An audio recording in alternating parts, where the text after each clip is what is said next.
Does this woman remind you of anyone? Maybe of your mother? Or if you are a parent, you may have days when you feel like she looks. Having children can do that to you. They can bring the crazies out in us. You know, dreaming about having children and actually living with them are like alternate universes. Parents don't intentionally make their children miserable, it just kind of happens.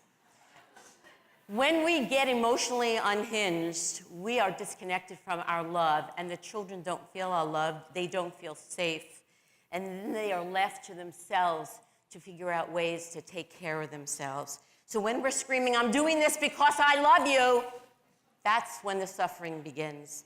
And even when they're not yelling, my mother gave me the unspoken messages that I had to be a good girl and make her happy and stuff my own feelings. So I said, when I get older, I'm going to do it differently. And I did.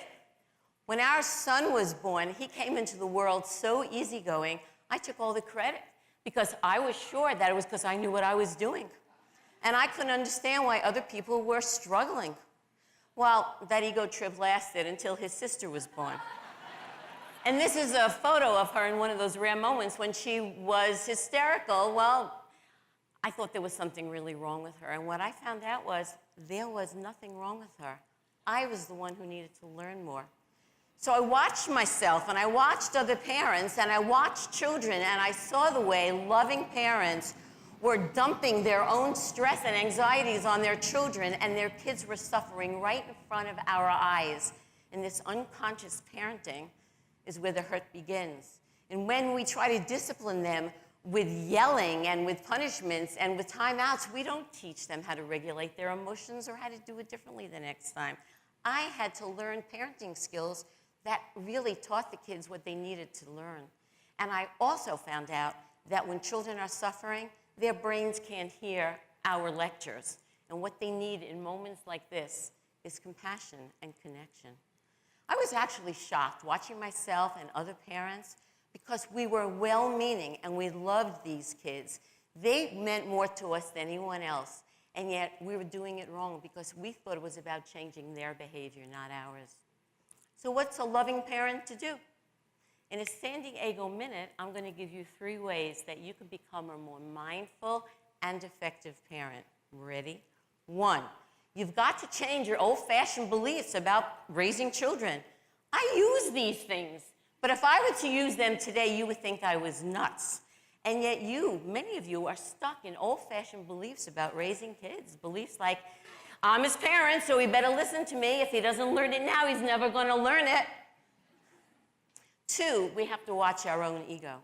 Because ego toys with our mind and makes us believe that our motives are coming from a place where we really care about our kids, when it often is really more about our own false pride and how we look.